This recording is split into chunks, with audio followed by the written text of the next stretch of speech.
Hello friends, welcome to our channel Future Online Classes. दोस्तों, आज के इस वीडियो में हम बात करेंगे डीएलएड सेकेंड ईयर के पेपर S4, जो हम लोग का पेपर का नाम है स्वयं की समझ। उसके इकाई 1 को हम लोग देखेंगे इस वीडियो के अंतर्गत। तो आप लोग वीडियो में बने रहे, वीडियो को ध्यान से देखें। तो जो हम लोग का पेपर S4 है स्वयं की समझ, उसका इकाई 1 क्या है? एक व्यक्ति के रूप में स्वयं को समझना। तो हम लोग इस वीडियो में पूरे इकाई 1 को देखेंगे। तो आप लोग वीडियो में बने रहे और वीडियो को ध्यान से देखें। तो चलते हैं अपने पहले पॉइंट्स के ऊपर। तो आज का हम लोग का पहला पॉइंट्स है व्यक्तित्व, यानी कि पर्सनालिटी। क्या है हम लोग का पहला पॉइंट्स आज का? व्यक्तित्व, पर्सनालिटी। इसमें क्या लिखा गया है कि प्रत्येक व्यक्ति में कुछ विशेष गुण या विशेषताएं होती है जो दूसरे व्यक्ति में नहीं होती। इन्हीं गुणों एवं विशेषताओं के कारण ही प्रत्येक व्यक्ति एक दूसरे से क्या होते हैं? भिन्न होते हैं। व्यक्ति के इन गुणों का समुच्चय ही व्यक्ति का व्यक्तित्व कहलाता है। यानी इसमें क्या लिखा गया है कि प्रत्येक व्यक्ति में कुछ विशेष गुण होते हैं या फिर विशेषताएं होते हैं जो दूसरे व्यक्ति में नहीं होते हैं। इन्हीं गुणों एवं विशेषताओं के कारण प्रत्येक व्यक्ति क्या होता है? एक दूसरे से भिन्न होते हैं, यानी कि अलग होते हैं। व्यक्ति के इन गुणों का जो समुच्चय होता है, यानी कि जो सेट होता है, क्या कहलाता है? व्यक्तित्व कहलाता है। नेक्स्ट पॉइंट है व्यक्तित्व से ही व्यक्ति के आकर्षक का पता चलता है।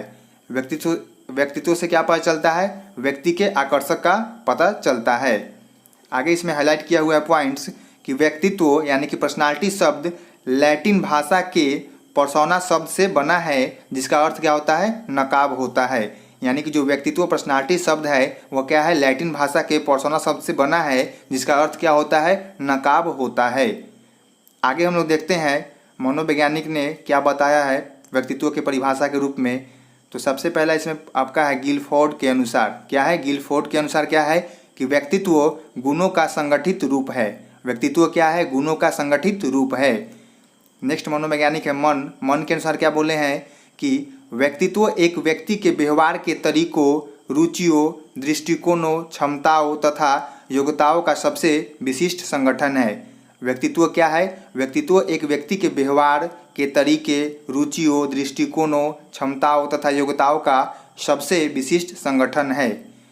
आगे हम लोग देखते हैं मनोवैज्ञानिक दृष्टि से व्यक्तित्व का वर्गीकरण यंग, यानी कि यंग क्या है? एक मनोवैज्ञानिक का नाम है। तो मनोवैज्ञानिक दृष्टि से व्यक्तित्व का वर्गीकरण यंग ने किया था। इसका उल्लेख उन्होंने अपनी पुस्तक साइकोलॉजिकल टाइप्स में किया है। यानी कि जो यंग मनोवैज्ञानिक थे उन्होंने क्या? व्यक्तित्व का वर्गीकरण किया था और इसका उल्लेख उन्होंने अपने पुस्तक साइकोलॉजिकल टाइप्स में किया था। आगे हम लोग देखते हैं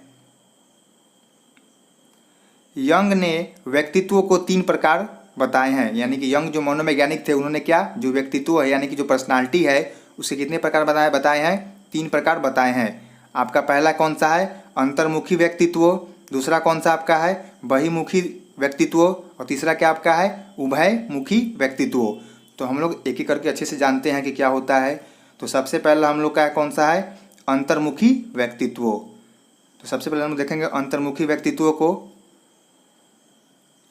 जिन व्यक्तियों का व्यवहार, आदतें तथा गुण बाह्य रूप से प्रकट नहीं होते हैं उनका व्यक्तित्व अंतर्मुखी यानी कि इंट्रोवर्ट होता है। यानी कि वैसे व्यक्ति जिनका व्यवहार, आदत, गुण बाह्य रूप से प्रकट नहीं होता, यानी कि बाहर दिखाई नहीं देता है, उनका व्यक्तित्व कैसा होता है? इंट्रोवर्ट होता है, यानी कि अंतर्मुखी होता है। ये व्यक्ति शांत स्वभाव के होते हैं। जो अंतर्मुखी व्यक्तित्व वाले होते हैं व्यक्ति, वे कैसे होते हैं? शांत स्वभाव के होते हैं और सदा अपने में ही क्या होते हैं? खोए रहते हैं। यानी कि जो व्यक्ति इंट्रोवर्ट होते हैं यानी कि अंतर्मुखी होते हैं, वे व्यक्ति क्या होते हैं? हमेशा अपने में ही खोए रहते हैं। इनकी रुचि खुद में से ही ज़्यादा होती है। यानी कि इनकी रुचि क्या होती है? खुद में ही होती है। ये दूसरों के बारे में नहीं सोचते हैं, ये अपने बारे में सिर्फ सोचते हैं और हमेशा अपने में ही खोए रहते हैं। आगे हम लोग देखते हैं अंतर्मुखी व्यक्तित्व की विशेषताएं क्या क्या हो सकते हैं। तो इसमें पहला पॉइंट हम लोग का है एक ऐसे लोग अक्सर कम बोलते हैं। जो अंतर्मुखी व्यक्तित्व वाले लोग होते हैं क्या होते हैं? अक्सर क्या बोलते हैं? कम बोलते हैं। नेक्स्ट है ये लोग चिंतन एवं सोच विचार बहुत करते हैं। यानी कि जो व्यक्ति अंतर्मुखी व्यक्तित्व वाले होते हैं वे लोग क्या करते हैं? ज़्यादा सोच विचार करते हैं। ये लोग अच्छे लेखक होते हैं परंतु ये अच्छे वक्ता नहीं होते। जो व्यक्ति इंट्रोवर्ट होते हैं क्या होते हैं? अच्छे लेखक होते हैं, यानी कि ज़्यादा लिखते अच्छे हैं लेकिन कहीं बोल नहीं पाते अच्छे से। आगे हम लोग देखते हैं चौथा पॉइंट, ये हंसी मजाक निंदा एवं फालतू बातचीत नहीं करते। यानी कि जो अंतर्मुखी व्यक्तित्व वाले लोग होते हैं वे कैसे होते हैं, ज़्यादा हंसी मजाक निंदा फालतू बातें नहीं करते हैं। नेक्स्ट है हम लोग का, ये अध्ययनशील एवं मननशील होते हैं। ये व्यक्ति कैसे होते हैं, अध्ययनशील होते हैं, यानी ज़्यादा अध्ययन करते हैं एवं उस पर क्या करते हैं, मनन भी करते हैं। आगे हम लोग का पॉइंट्स है, इनका व्यवहार आज्ञाकारी होता है। यानी कि ऐसे व्यक्तियों का व्यवहार कैसा होता है, आज्ञाकारी होता है। नेक्स्ट आपका है, ये व्यक्ति शीघ्र घबराने वाले होते हैं। यानी कि जो व्यक्ति अंतर्मुखी व्यक्तित्व वाले होते हैं वह क्या होते हैं, जल्द ही घबरा जाते हैं, किसी भी काम के करने से पहले ही घबरा जाते हैं। आगे हम देखते हैं नेक्स्ट, ये अपने कर्तव्यों के प्रति सत्यनिष्ठ होते हैं। यानी कि ऐसे व्यक्ति क्या होते हैं, अपने कर्तव्य के प्रति सत्यनिष्ठ होते हैं, यानी कि सत्य बोलते हैं, झूठ नहीं बोलते, हमेशा ये सत्य ही बोलते हैं। आगे हम देखते हैं, ये अपनी फीलिंग्स को अपने तक सीमित रखते हैं। यानी कि ऐसे व्यक्ति क्या होते हैं, अपनी फीलिंग्स को शेयर नहीं कर पाते हैं, ये अपनी फीलिंग्स को अपने अंदर दबा के रखते हैं। आगे देखते हैं नेक्स्ट पॉइंट 10वां, ये लोग भविष्य में वैज्ञानिक, दार्शनिक, रिसर्चर एवं लेखक आदि बनते हैं। यानी कि ऐसे लोग क्या बनते हैं, भविष्य में वैज्ञानिक बनते हैं, दार्शनिक बनते हैं, रिसर्चर बनते हैं एवं लेखक बनते हैं। तो ये कैसे हुए कि अंतर्मुखी व्यक्तित्व वाले लोग ऐसे होते हैं, उनकी ऐसी विशेषता होती है। अब हम लोग देखते हैं बहिमुखी व्यक्तित्व। यानी कि बहिमुखी व्यक्तित्व वाले कैसे लोग होते हैं, तो इसमें शामिल है कि बहिमुखी व्यक्तित्व के व्यक्ति की रुचि बाहरी दुनिया से होती है। यानी कि जो बहिमुखी व्यक्तित्व वाले व्यक्ति होते हैं उनकी रुचि कैसी होती है, बाहरी दुनिया से ज़्यादा होती है। इनकी विशेषताएं हम लोग देख लेते हैं एक एक करके। सबसे पहला इसमें पॉइंट्स है, ये लोग आशावादी होते हैं। यानी ये लोग कैसे होते हैं, आशावादी होते हैं। ये लोग अहमवादी तथा अनियंत्रित भी होते हैं। यानी ये लोग क्या होते हैं, अहमवादी तथा अनियंत्रित भी होते हैं। नेक्स्ट आपका है, ये लोग दूसरे को प्रभावित करके अपना काम आसानी से निकाल लेते हैं। यानी कि ऐसे लोग क्या होते हैं, ये लोग अपना काम कैसे निकालते हैं, दूसरे को प्रभावित करके निकाल लेते हैं। नेक्स्ट पॉइंट आपका है, ये लोग चिंता मुक्त होते हैं तथा इनका ध्यान आनंदपूर्वक जीवन जीने में करना होता है। यानी कि ये लोग कैसे होते हैं, चिंता मुक्त होते हैं तथा इनका ध्यान हमेशा क्या होता है, आनंदपूर्वक जीवन जीने का होता है। नेक्स्ट आपका पॉइंट है, ये सामाजिक जीवन में काफ़ी रुचि लेते हैं। यानी कि ऐसे व्यक्ति क्या होते हैं, सामाजिक रुचि में, सामाजिक जो जीवन में उसमें क्या करते हैं, ज़्यादा रुचि लेते हैं। नेक्स्ट आपका है, ये व्यवहारिक जीवन में कुशल होते हैं। ये क्या होते हैं, व्यवहारिक जीवन में कुशल होते हैं। नेक्स्ट आपका है, इस प्रकार के व्यक्ति भविष्य में व्यापारी, राजनीतिक नेता, अभिनेता तथा खिलाड़ी आदि बनते हैं। यानी जो बहिमुखी व्यक्तित्व वाले व्यक्तित्व होते हैं क्या बनते हैं, व्यापारी बनते हैं, राजनीतिक नेता बनते हैं, अभिनेता बनते हैं तथा खिलाड़ी बनते हैं। आगे हम देखते हैं उभयमुखी व्यक्तित्व। जो व्यक्तित्व का 3 प्रकार है उसमें लास्ट कौन सा आपका है, उभयमुखी व्यक्तित्व। बहुत कम ही लोग इस प्रकार के होते हैं जो पूरी तरह अंतर्मुखी या बहिमुखी हो। ज़्यादातर लोग इस प्रकार के होते हैं जो दोनों के मिश्रण होते हैं। यानी कि ज़्यादातर लोग कैसे होते हैं, अंतर्मुखी भी होते हैं और बहिमुखी भी होते हैं। और वैसे व्यक्ति को हम लोग क्या बोलते हैं, उभयमुखी व्यक्तित्व वाले इंसान बोलते हैं। आगे देखते हैं, जीवन की आवश्यकताओं के अनुसार अपना व्यक्तित्व प्रदर्शित करते हैं। इस प्रकार के व्यक्तित्व वाले व्यक्ति में अंतर्मुखी एवं बहिमुखी दोनों प्रकार के गुण पाए जाते हैं, जिसे हम लोग क्या बोलते हैं, उभयमुखी व्यक्तित्व वाले इंसान बोल सकते हैं या बोलते हैं। आगे हम लोग देखते हैं नेक्स्ट पॉइंट, उभयमुखी लोग अंतर्मुखी गुणों को भी विचार में ला सकता है। जो उभयमुखी लोग होते हैं क्या कर सकते हैं, अंतर्मुखी जो गुणों को भी विचार में ला सकते हैं और बहिमुखी गुणों को कार्य के रूप में स्थान दे सकता है। यानी कि जो उभयमुखी वाले व्यक्तित्व होते हैं इंसान, वे क्या कर सकते हैं, अंतर्मुखी व्यक्तित्व और बहिमुखी व्यक्तित्व दोनों को अपने अंदर शामिल कर सकते हैं। जैसे कि एक अच्छे लेखक के साथ साथ अच्छा वक्ता हो सकता है। यानी कि कोई लेखक अच्छा है तो क्या हो सकता है, साथ साथ एक अच्छा वक्ता भी हो सकता है। तो उससे हम लोग क्या बोल सकते हैं, उभयमुखी व्यक्तित्व वाला इंसान बोल सकते हैं। आगे हम लोग देखते हैं व्यक्तित्व का विकास। यानी कि पर्सनालिटी जो का डेवलपमेंट कैसे होता है, व्यक्तित्व का विकास कैसे होता है। नेक्स्ट पॉइंट हम लोग का है व्यक्तित्व का विकास। व्यक्तित्व एक स्थिर अवस्था न होकर एक गत्यात्मक समिष्टि है। व्यक्तित्व क्या है, एक स्थिर अवस्था न होकर क्या है, एक गत्यात्मक है, यानी कि हमेशा चलते रहता है, जिस पर परिवेश का प्रभाव पड़ता है।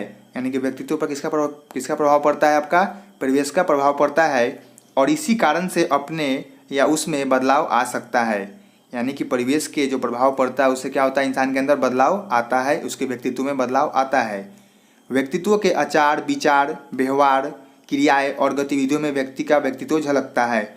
यानी कि व्यक्ति के आचार विचार व्यवहार क्रियाएं और गतिविधियों में क्या होता है, व्यक्ति का व्यक्तित्व झलकता है, यानी कि दिखाई देता है। हर मनुष्य का अपना अपना व्यक्तित्व है, वही मनुष्य की पहचान है। क्या होता है कि हर मनुष्य का क्या होता है, अपना अपना क्या होता है, व्यक्तित्व होता है, यानी कि अपना अपना पर्सनालिटी होता है, वही मनुष्य की क्या है, पहचान है। कोटि कोटि मनुष्य की भीड़ में भी वह अपने निराले व्यक्तित्व के कारण पहचान लिया जाएगा, यही उसकी विशेषता है। यानी कि वैसे इंसान की पहचान आप भीड़ में भी कर सकते हैं जिनका क्या है, व्यक्तित्व क्या है, अच्छा है, यही उसका क्या है, व्यक्तित्व है, यानी कि यही उसका क्या है, पर्सनालिटी हो सकता है। प्रकृति का यह नियम है, क्या है, प्रकृति का यह नियम है कि एक मनुष्य की आकृति दूसरे से भिन्न है। यानी कि प्रकृति का नियम है, यानी कि नेचुरल ये नियम है कि जो एक मनुष्य है उसकी आकृति क्या हो सकता है, दूसरे से भिन्न हो सकता है, यानी कि दूसरे से अलग हो सकता है। कोई भी मनुष्य एक दूसरे के समान नहीं है, सभी में कुछ ना कुछ गुण पाए जाते हैं, सभी में कुछ ना कुछ अवगुण पाए जाते हैं। तो सभी इंसान क्या है, एक दूसरे से अलग अलग है। इसलिए कहा गया है कि प्रकृति का यह नियम है कि एक मनुष्य की जो आकृति होती है दूसरे से क्या है, भिन्न है। आगे हम लोग देखते हैं व्यक्तित्व के विकास की अवस्था, यानी कि जो व्यक्तित्व का विकास होता है वो कैसे कैसे कौन कौन सी अवस्था में होती है। तो आपका पहला कौन सा है, गर्भकालीन अवस्था, दूसरा आपका है शैशवावस्था, तीसरा आपका है बाल्यावस्था, चौथा आपका है किशोरावस्था और पांचवा क्या है आपका, प्रौढ़ावस्था। यानी कि सभी अवस्थाओं से होकर गुजरते हुए इंसान का क्या होता है, व्यक्तित्व का विकास होता है। आगे हम लोग देखते हैं अपने व्यक्तित्व को समझने की जिज्ञासा, यानी कि इंसान को अपने व्यक्तित्व को समझने की जिज्ञासा भी होनी चाहिए, ये हम लोग का पॉइंट है नेक्स्ट। तो किसी भी व्यक्ति को अपने व्यक्तित्व के प्रति समझ विकसित करने के लिए यह आवश्यक है कि वह खुद से प्रश्न करे। यानी अगर किसी भी इंसान को अगर अपने व्यक्तित्व को समझना है तो क्या करे, खुद से प्रश्न करे कि मैं कौन हूँ। यदि व्यक्ति को अपने व्यक्ति क्षमताओं का ज्ञान होता है, यदि व्यक्ति को अपने व्यक्ति क्षमताओं का ज्ञान होता है तो उसमें जीवन की कठिनाइयों का सामना करने के आत्मविश्वास का विकास होता है और जीवन की कठिन परिस्थितियों में भी शांत एवं सरल होता है। यानी कि वैसे व्यक्तित्व वाला इंसान अगर जीवन में कुछ कठिनाइयाँ भी अगर आ रही है तो अगर उसके अंदर क्या है, आत्मविश्वास का अगर विकास हो गया है तो किसी भी परिस्थिति में क्या हो सकता है, शांत रह सकता है, सहनशील हो सकता है और अपने जो परेशानियाँ उसे दूर भी कर सकता है। तो किसी भी इंसान को अपने व्यक्तित्व को समझने की जिज्ञासा होनी चाहिए ताकि वो किसी भी समस्या में वो समस्या से आसानी से निकल सके। नेक्स्ट हम लोग देखते हैं, नेक्स्ट इसमें पॉइंट्स है,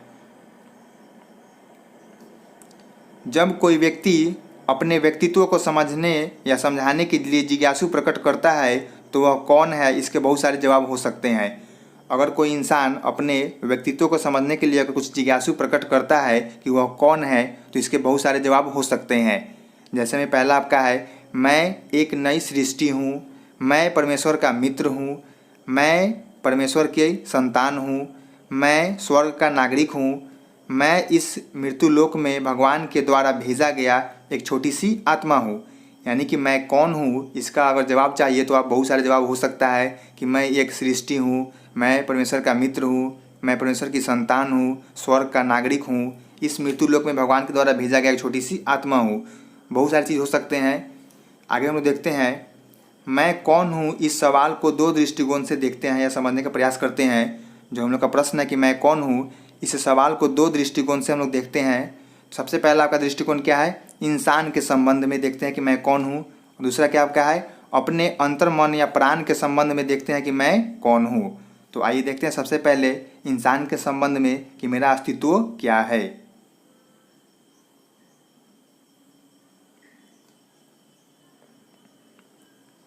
तो इसमें लिखा गया है कि हमारे उदाहरण में आलोक की इस दुनिया में एक पहचान है। क्या है, इस उदाहरण में क्या है, एक आलोक नाम का लड़का है, उसकी इस दुनिया में क्या है, कुछ पहचान है। पर जब उसको जानने वाले लोग भी जीवित नहीं रहेंगे तो आलोक धीरे धीरे भुला दिया जाएगा। यानी कि इस दुनिया में क्या है, एक आलोक नाम का इंसान है और उसकी कुछ पहचान समाज में बना हुआ है, पर उसको जानने वाले लोग भी जीवित नहीं रहेंगे। यानी कि अगर आलोक को कोई जानता है, अगर जानने वाला इंसान अगर इस दुनिया में नहीं रहेगा तो आलोक धीरे धीरे क्या हो जाएगा, भुला दिया जाएगा।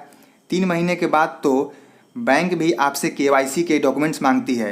यानी कि हम लोग तो क्या इंसान ही है, बैंक में क्या है 3 महीने के बाद क्या होता है, आपसे KYC के लिए डॉक्यूमेंट्स मांगती है या फिर KYC के लिए वेरिफिकेशन कराती है कि आप आपका अस्तित्व क्या है, अपने आप को साबित करे कि आप जिंदा भी हैं कि नहीं है। तो बाकी इंसानों की तरह आप भी एक इंसान हो, कोई जानवर तो नहीं। तो इंसान को क्या होना चाहिए, इंसान को अपना अस्तित्व के बारे में पता होना चाहिए कि अगर वह इस समाज में है तो उसे कोई भी जानता है कि नहीं जानता है। और जानने वाला जिंदा है तो अगर कोई ना कोई जानेगा, और जानने वाला मर गया है तो कोई नहीं जानेगा। आगे हम लोग देखते हैं, अपने अंतर मन या प्राण के संबंध में मेरा अस्तित्व क्या है। अपने अंतर मन या प्राण के संबंध में मेरा अस्तित्व क्या है। तो इसमें लिखा गया कि अपने अंतर मन में आप कुछ हद तक अपने आप को पहचानते हो। यानी कि आपका जो अंतर मन है, जो आपका मन है, आप कुछ न कुछ हद तक क्या है, अपने आप को पहचानते हो। जैसे कि आपकी स्व इच्छा, जैसे कि आपके विचार या फिर आपका अपना नज़रिया। यहाँ पर आप आलोक हो, कोई और आप जैसा नहीं है। आप अपने आप में एक अनोखे व्यक्ति हो। यानी कि इंसान क्या होता है, उसका मन सब कुछ जानता है, अंदर से जानता है कि वह कैसा है, उसकी इच्छा क्या है, उसका विचार क्या है, उसका नज़रिया क्या है। यानी कि इंसान को क्या होता है, खुद सब पता होता है कि वह कैसा है, उसका स्वभाव कैसा है। तो ये सब बताने की ज़रूरत नहीं है, ये सब इंसान खुद जानता है। और उसका मन भी जानता है कि मैं कैसा हूँ और मैं क्या कर सकता हूँ या फिर मेरे जीवन में क्या अच्छा होगा। तो ये सब क्या है, आपके अंतर्मन, ये प्राण के संबंध में जानना जरूरी है। और हम लोग जानते भी हैं कि मेरे अंतर्मन में क्या है। आगे हम लोग देखते हैं, स्वयं एवं अहम। आगे हम लोग का पॉइंट है स्वयं एवं अहम। सबसे पहले स्वयं के बारे में जान लेते हैं। यदि स्वयं को समझ लिया तो जीवन का लक्ष्य निर्धारण भी एकदम सटीक होगा। यदि कोई व्यक्ति स्वयं को समझ लिया तो जीवन का लक्ष्य क्या होगा, निर्धारण में एकदम सटीक होगा, तथा इसके लिए किए जाने वाला प्रयास भी। यानी कोई इंसान अगर अपने आप को समझ लिया तो उसका जीवन क्या हो जाएगा, आसान हो जाएगा। जब हम जान लेंगे कि हम परम पिता परमात्मा का एक अभिन्न हिस्सा है तो हमें अपने स्वयं का वास्तविक महत्व एवं मानव जीवन का लक्ष्य भी ज्ञात हो जाएगा। अगर हम लोग जान लेंगे कि हम परम पिता परमात्मा का क्या एक अभिन्न हिस्सा है, एक छोटा सा हिस्सा है जो धरती पर भेजे गए हैं, तो क्या हो सकता है, हम अपने स्वयं का वास्तविकता, महत्व एवं मानव जीवन का लक्ष्य भी ज्ञात कर लेंगे। आगे हम लोग देखते हैं अहम के बारे में। अहम से तात्पर्य अभिमान या घमंड से होता है। जो आपका अहम वर्ड है, अहम से क्या होता है, अहम से क्या तात्पर्य होता है, अभिमान या घमंड से होता है। अब हम लोग जानते हैं स्वयं एवं अहम में अंतर क्या होगा, यानी कि उसके डिफरेंसेस क्या होगा, ये आपके एग्जाम में भी पूछे जाते हैं। तो आइए हम लोग जान लेते हैं सबसे पहले स्वयं के बारे में। तो स्वयं व्यक्ति में आत्मविश्वास का सृजन करता है। स्वयं क्या करता है, व्यक्ति में आत्मविश्वास का सृजन करता है। नेक्स्ट आपका क्या पॉइंट्स है, स्वयं सकारात्मक भावनाओं से जुड़ा होता है। स्वयं क्या होता है, सकारात्मक भावनाओं से जुड़ा होता है। स्वयं व्यक्ति को सुसंस्कृत बनाता है। क्या करता है, स्वयं व्यक्ति को सुसंस्कृत बनाता है। आपका नेक्स्ट पॉइंट है, सामाजिक अंतःक्रिया की स्थिति में कोई व्यक्ति स्वयं के बारे में जैसा सोचता है उसी को आत्म स्व या स्वयं कहते हैं। यानी कि सामाजिक अंतःक्रिया की जो स्थिति में कोई व्यक्ति स्वयं के बारे में जैसा सोचता है उसी को हम लोग क्या बोलते हैं, आत्म बोलते हैं, या फिर स्व बोलते हैं, या फिर स्वयं कहते हैं। आगे हम देखते हैं नेक्स्ट अहम के बारे में। अहम व्यक्ति संकीर्ण मानसिकता का सृजन करता है। जो अहम व्यक्ति होते हैं, यानी कि जो घमंड वाले व्यक्ति होते हैं, क्या करते हैं, अपने माइंड में क्या करते हैं, संकीर्ण मानसिकता का विकास कर लेते हैं। अहम नकारात्मक भावनाओं से जुड़ा होता है। अहम व्यक्ति को क्रोधी बनाई गई है। यानी कि जो अहम वाले व्यक्ति होते हैं क्या होते हैं, क्रोधी होते हैं, यानी ज़्यादा जल्दी क्रोधित हो जाते हैं। अहम प्रतिक्रियाओं का वह समूह है जिसमें प्रयत्न, किरण, चिंतन और समरण शामिल होते हैं। जो अहम होते हैं, यानी कि जो घमंड वाले जो प्रतिक्रिया होती है क्या होती है, वैसे समूह होता है जिसमें क्या होता है, प्रयत्न, किरण, चिंतन और समरण शामिल होते हैं। तो ये थे आपके स्वयं और अहम के बीच में अंतर। अब हम लोग आगे देखते हैं अस्मिता, यानी कि आइडेंटिटी। क्या है हम लोग का पॉइंट्स, आइडेंटिटी यानी कि अस्मिता। अस्मिता का अर्थ होता है व्यक्ति का चरित्र। अस्मिता का क्या अर्थ होता है, व्यक्ति का चरित्र, यानी कि उस व्यक्ति का कैसा चरित्र है वो कैसे जानते हैं हम लोग, अस्मिता के माध्यम से जानते हैं। देखते हैं इसमें बहुत सारे पॉइंट शामिल हैं। तो सबसे पहला पॉइंट क्या है हम लोग का, किसी व्यक्ति का व्यवहार कैसा है, उसके क्या गुण है, क्या अवगुण है, उसके विचार कैसे हैं, यह सभी पहलू मिलकर अस्मिता का निर्माण करता है। यानी किसी व्यक्ति का व्यवहार कैसा है, उसका क्या गुण है, उसके क्या अवगुण है, तथा उसके क्या विचार कैसे हैं, ये सभी पहलू मिलकर क्या बनता है, अस्मिता का निर्माण होता है। व्यक्ति एवं समुदाय अस्मिता को प्राप्त करने के लिए संघर्षरत रहते हैं और अस्मिता के प्रति जागरूकता इन्हें दिशाहीन होने से बचाता है। क्या होता है, व्यक्ति एवं समुदाय क्या होते हैं, अस्मिता को प्राप्त करने के लिए क्या होते हैं, हमेशा कार्यरत रहते हैं और अस्मिता के प्रति क्या होते हैं, जागरूक रहते हैं, ताकि उन्हें दिशाहीन नहीं हो सके। आगे हम देखते हैं आधुनिक युग में व्यक्ति को अस्मिता प्राप्ति के लिए संघर्ष करना पड़ रहा है। यानी जो आधुनिक युग है, अभी के मॉडर्न युग है, उसमें क्या हो रहा है, व्यक्ति को अस्मिता यानी कि पहचान प्राप्ति के लिए क्या हो रहा है, संघर्ष करना पड़ रहा है। आज के समय में अस्मिता के प्रश्न अधिक उलझे हुए हैं तथा उसको प्राप्त करना कठिन हो गया है। यानी आज के ज़माने में क्या हो गया, अस्मिता यानी कि पहचान का प्रश्न क्या हो गया, कठिन हो गया है और उसको प्राप्त करना क्या है, आसान बात नहीं है। आगे देखते हैं नेक्स्ट पॉइंट। कोई भी व्यक्ति अपने समाज समुदाय के बीच सुरक्षित एवं सम्मानित जीवन जीना चाहता है। प्रत्येक व्यक्ति क्या चाहता है, समाज में समुदाय के बीच में क्या करे, सुरक्षित एवं सम्मानित जीवन को जिए। व्यक्ति के व्यवहार की, जीवन शैली की, सोच की प्रधानता होती है। व्यक्ति की क्या होती है, जो व्यवहार शैली होता है, जीवन शैली होता है, क्या होता है, उसकी सोच की प्रधानता होती है। अगर कोई व्यक्ति नकारात्मक सोच का है, अगर कोई व्यक्ति कैसा सोच का है, नकारात्मक सोच का है एवं समाज समुदाय के प्रति नकारात्मक व्यवहार करता है, तो इससे सीधा सीधा क्या होगा, उस व्यक्ति के अस्मिता पर खतरा उत्पन्न होगा, जिससे वह क्या महसूस करेगा, असुरक्षित महसूस करेगा एवं निंदामय महसूस करने का लगेगा या फिर महसूस करने लगता है। तो इस पर हम लोग को ध्यान देने की ज़रूरत है। वैसे इंसानों को आगे लाना है। जो व्यक्ति क्या होता है, उनकी पहचान खो चुकी है, तो समाज में उसे भी मौका दे ताकि उनकी पहचान सामने आए, उन्हें दबाने की ज़रूरत नहीं है। आगे हम लोग देखते हैं अस्मिता का निर्माण कैसे होता है। आगे क्या है हम लोग का पॉइंट्स कि अस्मिता का निर्माण कैसे होता है।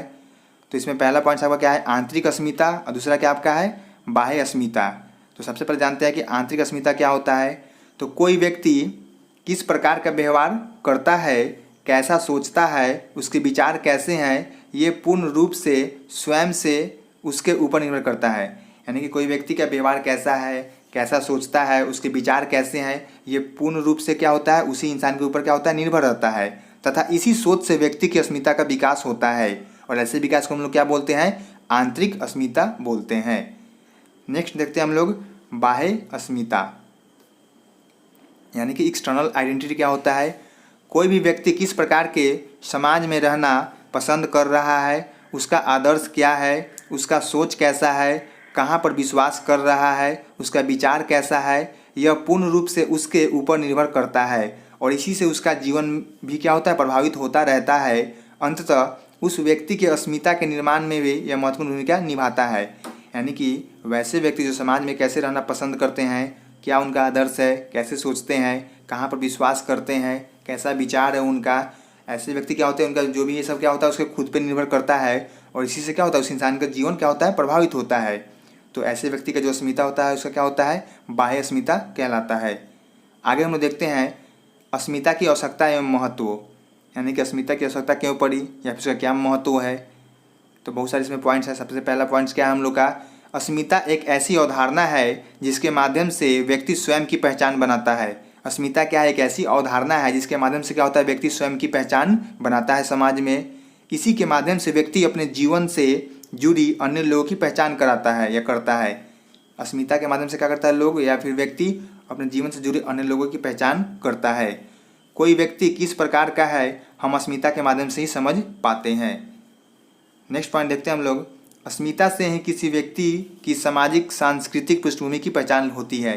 यानी कि आइडेंटिटी यानी कि पहचान से क्या होता है, किसी व्यक्ति का सामाजिक सांस्कृतिक पृष्ठभूमि की पहचान होती है। नेक्स्ट आपका पॉइंट है, हमारे समाज में किस प्रकार का लोग हैं, यानी कि हमारे समाज में किस प्रकार के लोग हैं, कौन सी जाति के हैं, किस वर्ग के हैं, किस लिंग के हैं, इससे भी विभाजित करने में अस्मिता महत्वपूर्ण भूमिका निभाता है। यानी कि समाज में किस प्रकार के लोग रहते हैं, कौन से जाति के लोग रहते हैं, किस वर्ग के रहते हैं, इस सब की पहचान कैसे होती है, अस्मिता के माध्यम से होती है, यानी कि आइडेंटिटी के माध्यम से ही होती है। ये महत्वपूर्ण भूमिका निभाता है अस्मिता, ये सब को जानने के लिए। आगे हम लोग देखते हैं सेल्फ पोर्ट्रेट। नेक्स्ट पॉइंट हम लोग का क्या है, सेल्फ पोर्ट्रेट। सेल्फ पोर्ट्रेट वह होता है जिसमें व्यक्ति स्वयं के बारे में समाज में घटित घटना को दूसरे के सामने बताता है या फिर लिखता है। सेल्फ पोर्ट्रेट क्या होता है, सेल्फ पोर्ट्रेट वह होता है जिसमें व्यक्ति स्वयं के बारे में समाज में घटित घटना को दूसरे के सामने क्या करता है, बताता है या फिर लिखता है। आगे देखते हैं हम लोग, हर व्यक्ति का सेल्फ पोर्ट्रेट उसके पूरे व्यक्तित्व को दर्शाता है। यानी कि जो प्रत्येक व्यक्ति का जो सेल्फ पोर्ट्रेट होता है उसके पूरे व्यक्तित्व को दर्शाता है, जिससे पढ़ने वाला व्यक्ति उसके जीवन के विभिन्न पहलुओं को या फिर विभिन्न पहलुओं को जान लेता है या फिर जानकारी प्राप्त कर लेता है। यानी कि जो किसी का अगर सेल्फ पोर्ट्रेट पढ़ रहा है तो उसके माध्यम से क्या पता चलता है, उसके जीवन के विभिन्न पहलुओं के बारे में अच्छे से हम लोग जान पाते हैं। आगे हम देखते हैं, सेल्फ पोर्ट्रेट के सहायता से हम किसी के भी चरित्र के बारे में जान सकेंगे। सेल्फ पोर्ट्रेट के माध्यम से क्या हो सकता है, हम लोग किसी के चरित्र के बारे में, उसके कैरेक्टर के बारे में जान सकते हैं।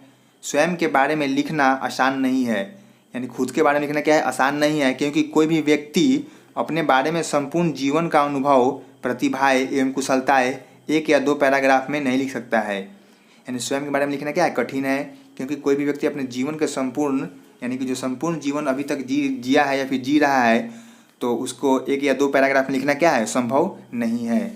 आगे हम लोग देखते हैं, सेल्फ पोर्ट्रेट में क्या क्या लिख सकते हैं या क्या लिखा जाता है। जो सेल्फ पोर्ट्रेट होता है उसमें क्या क्या लिखा जाता है या फिर लिख सकते हैं हम लोग।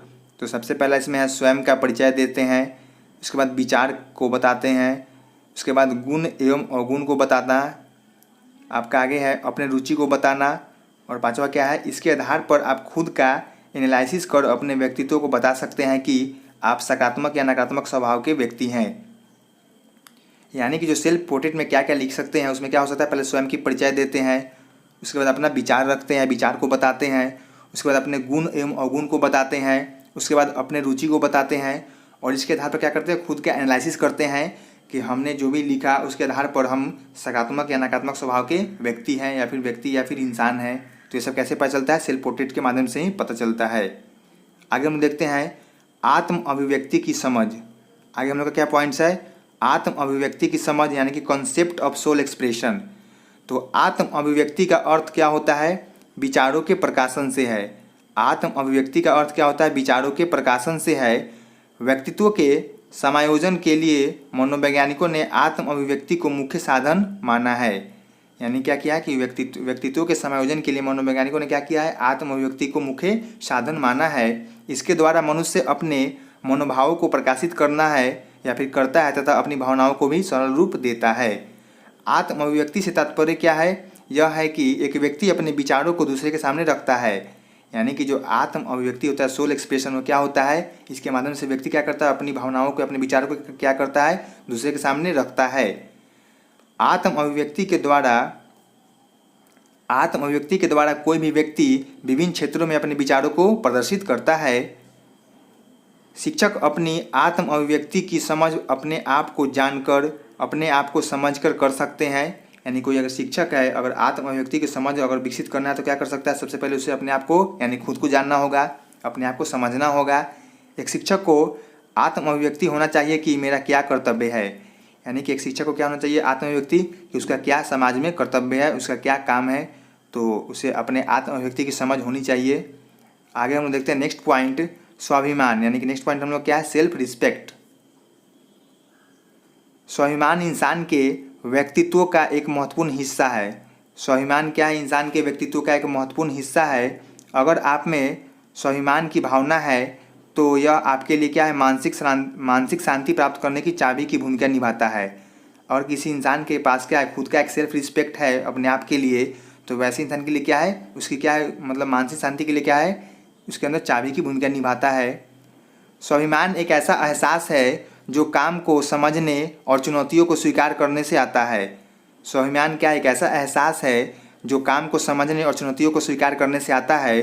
अगर आपके अंदर स्वाभिमान की भाव जागृत होता है तो आप सभी को सम्मान और सहजता से स्वीकार करते हैं। और किसी इंसान के अंदर सेल्फ रिस्पेक्ट है तो क्या करता है, चुनौतियों को स्वीकार करता है और अपने आप में क्या करता है, स्वाभिमान के भाव को जागृत करता है और सभी को एक सम्मान से, एक सहजता भाव से स्वीकार करता है।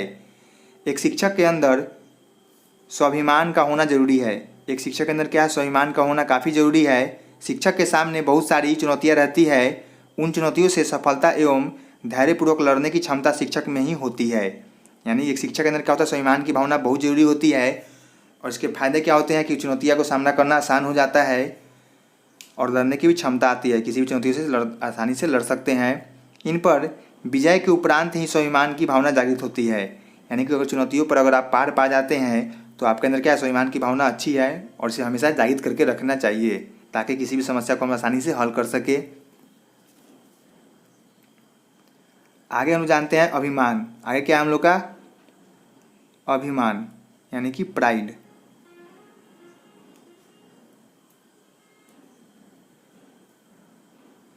अभिमान से व्यक्ति का पतन होता है। अभिमान से क्या होता है? व्यक्ति का पतन होता है। जिस व्यक्ति में अभिमान होता है वह व्यक्ति अहंकारी होता है या फिर अहंकार से भरा होता है। अभिमानी व्यक्ति में सदैव डर की भावना बनी रहती है। जो अभिमानी व्यक्ति होता है उसमें क्या होता है? हमेशा डर की भावना बनी रहती है। अभिमान नकारात्मक होता है। अभिमान क्या होता है? निगेटिव होता है और वह व्यक्ति को धीरे धीरे खत्म कर देता है। यानी किसी इंसान के अंदर अभिमान ज़्यादा हो गया तो व्यक्ति क्या होता है? धीरे धीरे खुद ब खुद बर्बाद हो जाएगा, खुद ब खुद खत्म हो जाएगा। अभिमान का अर्थ क्या होता है? केवल मैं ही कर सकता हूँ। यानी कि जो अभिमान का अर्थ क्या होता है? घमंड होता है। और घमंड में इंसान क्या बोलता है कि जो भी काम है उसे सिर्फ मैं ही कर सकता हूँ इस दुनिया में, बाकी कोई लोग नहीं कर सकता है। तो इंसान को क्या होना चाहिए? घमंड नहीं करना चाहिए, क्योंकि घमंड एक ना एक दिन खत्म हो जाती है और उसके कारण आप बर्बाद भी हो सकते हैं। तो इंसान को अंदर हमेशा क्या होना चाहिए? स्वाभिमान होना चाहिए। कि अपने आप के लिए क्या होना चाहिए? सेल्फ रिस्पेक्ट होना चाहिए, ना कि अभिमान होना चाहिए। आगे हम देखते हैं एक इसमें एक और टर्म होता है। क्या होता है उसमें? आपका आत्मविश्वास यानी कि सेल्फ कॉन्फिडेंस। यानी किसी भी काम को करने के लिए आपके अंदर क्या होना चाहिए? सेल्फ कॉन्फिडेंस होना चाहिए। क्योंकि आप किसी भी काम को अच्छे से तभी कर सकते हैं जब आपके अंदर क्या हो? सेल्फ कॉन्फिडेंस हो। तो किसी भी इंसान को और कुछ अच्छे से कार्य को करना है तो उसके अंदर क्या होना चाहिए? सेल्फ कॉन्फिडेंस होना चाहिए, ताकि वो काम को अच्छे से कर सके। आगे हम देखते हैं मोटिवेशन। आगे हम लोग का टॉपिक क्या है? मोटिवेशन यानी कि अभिप्रेरणा। तो अभिप्रेरणा अंग्रेजी के मोटिवेशन शब्द का क्या है? हिंदी रूपांतर है। अभिप्रेरणा क्या है?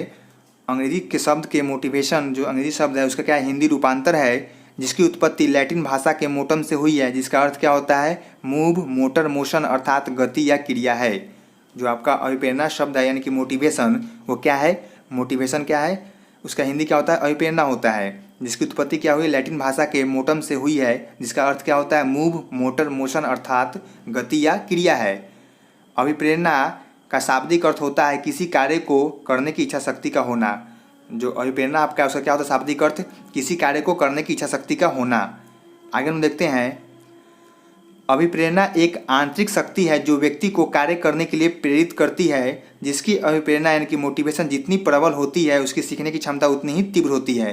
यानी किसी भी इंसान के अंदर अगर मोटिवेशन ज़्यादा है तो चीज़ों को आसानी से सीख जाएगा, और अगर इंसान के अंदर क्या है? मोटिवेशन कम है तो चीज़ों को धीरे धीरे सीखेगा और ना भी सीख सकता है। इसलिए कहा भी गया है, क्या कहा गया है? कि the motivation is better than learning. यानी कि अधिगम से ज़्यादा क्या है? किसी भी इंसान के लिए मोटिवेशन जरूरी है, और उसके अंदर मोटिवेशन आ गया तो अधिगम खुद ब खुद हो जाएगा। आगे हम लोग देखते हैं अभिप्रेरणा यानी कि मोटिवेशन हमेशा सीखने के लिए छात्रों में उत्सुकता की भावना को उत्पन्न करता है, निरंतर क्रियाशील बनाए रखता है। इसलिए B.F. स्किनर ने अभिप्रेरणा को सीखने का राजमार्ग बताया है। यानी कि जो अभिप्रेरणा होता है, मोटिवेशन, वो क्या होता है? हमेशा छात्रों में सीखने के लिए उत्सुकता बनाए रखती है, हमेशा क्रियाशील बनाए रखती है। इसलिए जो मनोवैज्ञानिक है B.F. स्किनर, उन्होंने क्या बोला है कि अभिप्रेरणा क्या है? सीखने का राजमार्ग है, यानी सीखने का एक रास्ता है। अभिप्रेरणा यानी कि मोटिवेशन को मुख्य दो भागों में बांटा गया है। आपका पहला कौन सा है? आंतरिक अभिप्रेरणा। दूसरा कौन सा आपका है? बाह्य अभिप्रेरणा। तो आइए देखते हैं हम लोग सबसे पहले आंतरिक अभिप्रेरणा को, यानी कि इंटरनल मोटिवेशन क्या होता है। तो इसमें लिखा गया है कि वे आंतरिक शक्तियाँ जो व्यक्ति के व्यवहार को उत्तेजित करती है उसे आंतरिक अभिप्रेरणा कहते हैं। यानी कि वैसे आंतरिक शक्तियाँ जो व्यक्ति के व्यवहार को क्या करता है? उत्तेजित करता है, उसे हम लोग क्या बोलते हैं? आंतरिक अभिप्रेरणा बोलते हैं। आंतरिक अभिप्रेरणा से तात्पर्य क्या है? स्वतः अभिरुचि से होता है। जो आपका आंतरिक अभिप्रेरणा से क्या मतलब होता है? स्वतः रुचि, यानी खुद की रुचि होनी चाहिए। जब शिक्षार्थी किसी पाठ को इसलिए सीखता है क्योंकि उसमें उसकी अभिरुचि होती है तो इसे आंतरिक अभिप्रेरणा कहा जा सकता है। यानी कोई शिक्षार्थी क्या है? किसी पाठ को अगर इसलिए सीख रहा है कि उसकी क्या उसकी उसमें रुचि है तो उसे हम लोग क्या बोल सकते हैं? आंतरिक अभिप्रेरणा कह सकते हैं। इसके उदाहरण बहुत सारे हो सकते हैं, जैसे कि इसमें आपका पहला क्या है? भूख। आपका भूख क्या है? आंतरिक अभिप्रेरणा है। प्यास क्या है? आंतरिक अभिप्रेरणा है। नींद क्या आपका है? आंतरिक अभिप्रेरणा है। और प्यार तथा काम, ये सब क्या है? आपके आंतरिक अभिप्रेरणा यानी कि इंटरनल मोटिवेशन है। आगे हम देखते हैं बाह्य अभिप्रेरणा यानी कि एक्सटर्नल मोटिवेशन। बाह्य अभिप्रेरणा पहले से निर्धारित कोई ऐसा उद्देश्य जिसे प्राप्त करना व्यक्ति का उद्देश्य हो, बाह्य अभिप्रेरणा कहलाता है। जो आपका एक्सटर्नल मोटिवेशन होता है, क्या होता है? उसका कुछ उद्देश्य होता है जो बाहर से इंसान को मिलता है कि हमें ये चीज़ को क्या करना है? प्राप्त करना है। तो क्या कहलाएगा? आपका बाह्य अभिप्रेरणा कहलाएगा, यानी कि एक्सटर्नल मोटिवेशन कहलाएगा। बाह्य अभिप्रेरणा से तात्पर्य क्या है? वैसे प्रोत्साहन से होता है जो परीक्षार्थी को बाहरी वातावरण से दिया जाता है। इसमें मानसिक प्रसन्नता के लिए नहीं बल्कि कोई लक्ष्य प्राप्त करने के लिए पुरस्कार, आदि प्राप्त करने के लिए भविष्य में लक्ष्य के रूप में प्रसन्नता प्राप्ति के लिए ही कार्य किया जाता है। जो आपका बाह्य मोटिवेशन का क्या होता है, किसी भी एग्जाम अगर बच्चे दे रहे हैं तो उसमें क्या होता है, प्राइज को पाना क्या होता है आपका एक एक्सटर्नल मोटिवेशन में आ सकता है कि हमें प्राइज जीतना है, इसके लिए हम कुछ भी कर सकते हैं, अच्छे से पढ़ के एग्जाम में अच्छे नंबर लाएंगे तो क्या हो जाएगा, हमें प्राइज मिलेगा। तो इस तरह क्या हो सकता है, इस तरह का आपका बाह्य मोटिवेशन कहलाएगा, यानी कि एक्सटर्नल मोटिवेशन कहलाएगा। इसमें उदाहरण देख सकते हैं आपका, इसमें आपका क्या हो सकता है, उदाहरण में रुचि हो सकता है, इच्छा हो सकता है, आत्मसम्मान हो सकता है, सामाजिक प्रतिष्ठा हो सकती है, या फिर विशेष उपलब्धि हो सकती है, या फिर सत्ता प्रेरक तथा पुरस्कार इसमें आपका प्रमुख उदाहरण हो सकता है। ये सब उदाहरण आपका क्या है, ये सब आपके उदाहरण कौन से हैं, एक्सटर्नल मोटिवेशन के, यानी कि बाह्य अभिप्रेरणा के सब उदाहरण है। आगे हम देखते हैं कुछ मनोवैज्ञानिक की राय अभिप्रेरणा के प्रति है, तो देख लेते हैं हम लोग कि क्या क्या उन्होंने बोला है। सबसे पहले देखते हैं बर्नार्ड के अनुसार क्या है, जिस लक्ष्य के प्रति पहले कोई आकर्षक नहीं था उस लक्ष्य के प्रति कार्य की उत्तेजना ही अभिप्रेरणा है।